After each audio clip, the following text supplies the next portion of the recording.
Assalamualaikum dan salam sejahtera tuan-tuan dan puan-puan. Terima kasih kerana kembali ke channel saya. Pada video kali ini saya nak buat satu benda yang lain sikit. Saya sebenarnya nak berbincang tentang isu UEC dan bahasa Melayu. Jadi pada video kali ini saya ingin membacakan apa yang telah saya tulis dalam satu artikel yang belum diterbitkan lagi, yang bertajuk adakah isu UEC dan memartabatkan bahasa Melayu atau bahasa Malaysia hanya sekadar mainan politik Cina Melayu. Jadi mesej saya sudah tentulah bahawa bagi saya isu UEC dan isu memartabatkan bahasa Melayu sebenarnya adalah gimmick politik. Tidak ada keseriusan ataupun benda yang serius tentang apa yang dikatakan bina negara dan bina bangsa. Masing-masing parti politik Cina dan parti politik Melayu nak meraihkan undi atau nak meraih undi dari kaum masing-masing. Parti Melayu nak dapatkan undi kaum Melayu, parti yang dikatakan Cina seperti DAP, MCA dan sebagainya nak mendapat undi orang Cina. Jadi yang bertelagah ataupun isunya adalah UEC dan isu martabat bahasa Melayu. Baik. Saya akan mulakan pembacaan artikel saya ini. Isu UEC kembali ke dada media negara. Isu UEC bakal menjadi kuasa menjurangkan lagi hubungan perkauman di negara kita ini. Sebagai seorang yang mempunyai tanggungjawab untuk mengharmonikan hubungan antara kaum, saya ingin mencadangkan bahawa isu UEC ini tidak lain hanya modal politik parti berasaskan kaum Cina dan parti politik Melayu sahaja. Kedua-dua UEC atau seruan memartabatkan bahasa Melayu bagi saya politik gimmick saja. Tak lebih, tak kurang. DAP sudah jelas menggimikkan UEC sebab baru lepas kalah di Sabah baru nak mengaum. Akmal pula seperti biasa hulu balang penentang parti Cina dalam apa-apa isu pun. Parti DAP nak tarik undi Cina dan Akmal nak tarik undi Melayu. Itu saja. Tak perlu nak banyak cerita. Baiklah, biar saya jelaskan kenapa saya katakan kedua-dua UEC dan memartabatkan bahasa Melayu sebagai political gimmick dan tak ada keseriusan pun dari sudut aspek bina bangsa dan bina negara.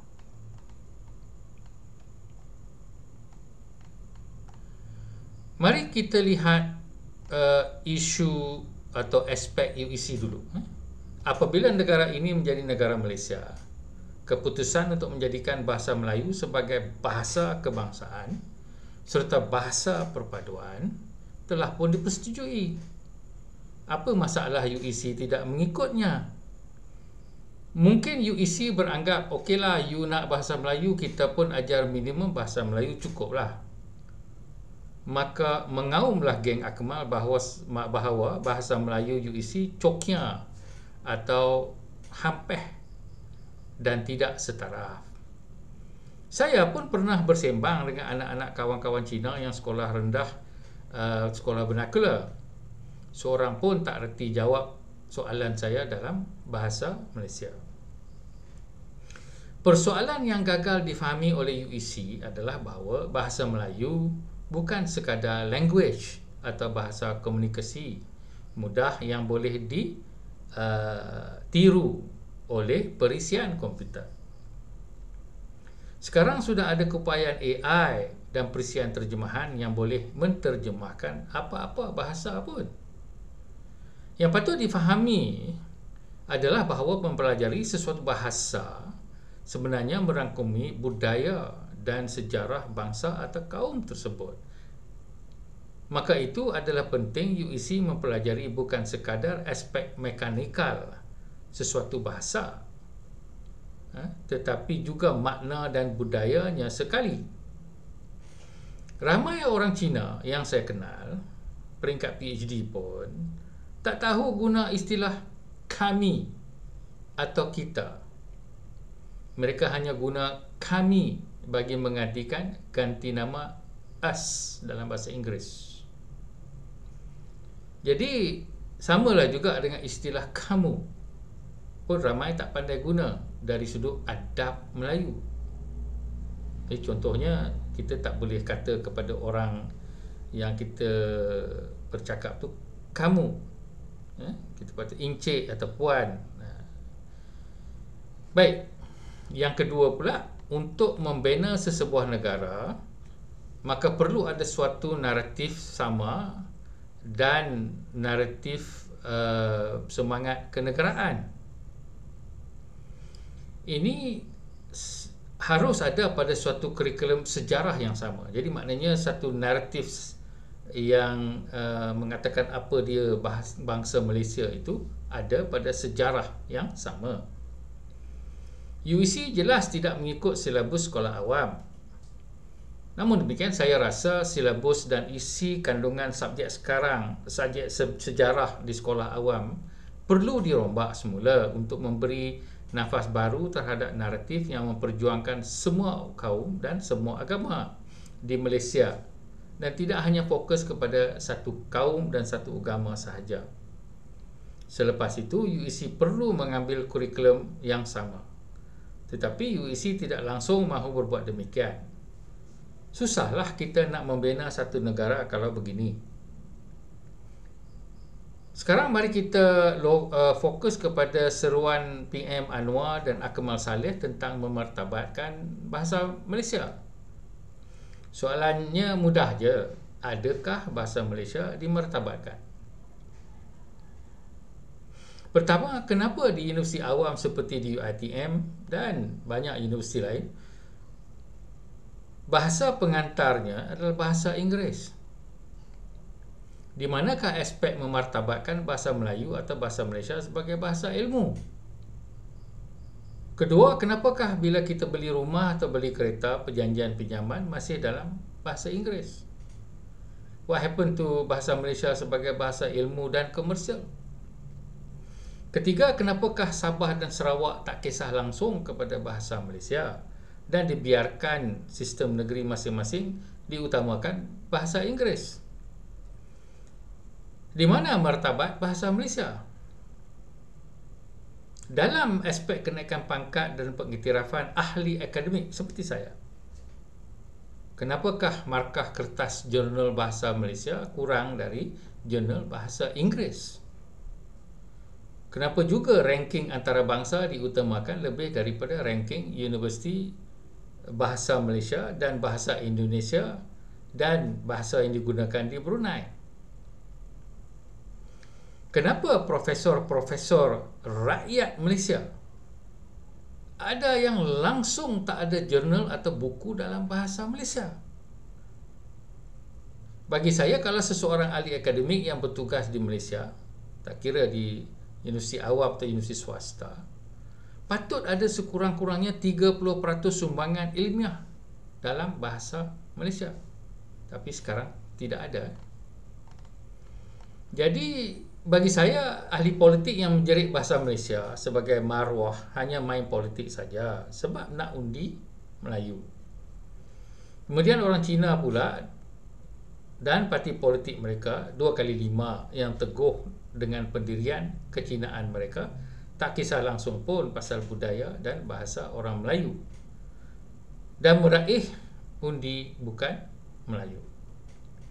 Sebab itu ramai mereka tidak faham nilai Islam, adab Melayu dan ketamadunan Melayu. Jadinya kita akan cakaplah pasal UEC ni sampai kiamat pun tak akan selesai.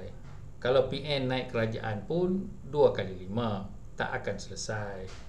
Kalau DAP jadi PM pun lagi tak selesai sebab orang Melayu akan berarak 100,000 menolak usaha ini atas dasar maruah dan bukannya realiti. So there is no end, sebab tak parti Cina maupun parti Melayu mahu perkara ini diselesaikan. Sebabnya kedua-dua belah pihak akan ketandusan modal untuk meraih undi masing-masing. Kononnya DAP Parti Demokratik Semua Rakyat, tetapi memperjuangkan bahasa dan budaya vernakular melebihi bahasa dan budaya kebangsaan. Kononnya UMNO parti yang memperjuangkan semua bumiputera dan rakyat Malaysia, tetapi fokus hanya kepada bahasa dan budaya Melayu sambil beli rumah dan beli kereta dalam perjanjian bank dalam bahasa Inggeris. Baguslah macam tu. Orang Melayu kata lebih khabar dari rupa. Selamatkan UEC dan martabatkanlah bahasa Malaysia. Hidup UMNO dan hidup DAP. Saya sebagai rakyat cerdik malas nak tersepit mana-mana sebab buang masa sahaja. Jadi itulah tulisan saya yang dengan secara sindiran mengatakan bahawa isu ni tak akan selesai sebab ia adalah isu politik ataupun modal politik semata-mata. Kalau dulu saya ingat memanglah itu satu benda yang cukup. Ada yang mengatakan bahasa Cina dan vernacular education hebat, satu dunia dan sebagainya. Ada pula yang mengatakan kita kena mempertingkat bahasa Melayu, kalau tidak kita tidak ada perpaduan. Sama juga, tak ada juga perpaduan. Jadi bagi saya ini semua political gimmick. Sabah dan Sarawak jelas dia tak kisah pun benda ni. Mereka mengiktirafkan UEC dan buat hal sendiri. Jadi betulkah kita nak serius tentang bahasa Malaysia atau bahasa Melayu sebagai bahasa ilmu? Kenapa difokuskan ataupun diiktirafkan banyak perkara ataupun kenaikan pangkat dari sudut bahasa Inggeris? Jadi saya pun bukan kata tak faham. Saya faham bahawa ia hanyalah isu politik semata-mata. Bagaimana kita nak selesai perkara ini, itulah bagi saya hanya kepada rakyat yang faham bahawa ini adalah isu politik. Tak ada kaitan langsung dengan perpaduan, tak ada kaitan langsung dengan pembangunan, perkembangan ataupun peluang pekerjaan. Ia hanya adalah political gimmick semata-mata. Dengan itu, sekian, terima kasih. Salam sejahtera. Assalamualaikum dan salam sejahtera tuan-tuan dan puan-puan, saudara-saudari sekalian. Jika anda ingin memiliki buku saya Antara Sunnah Melayu dan Sunnah Rasul, ulasan tentang isu-isu agama, isu politik dan juga isu pendidikan di dalam Malaysia, sila ikuti arahan di dalam poster berikut. Saya akan menandatangani setiap naskah buku yang dibeli dan saya harap tuan-tuan dan puan-puan, saudara-saudari sekalian, maju jaya bersama Malaysia Baru. Sekian, terima kasih.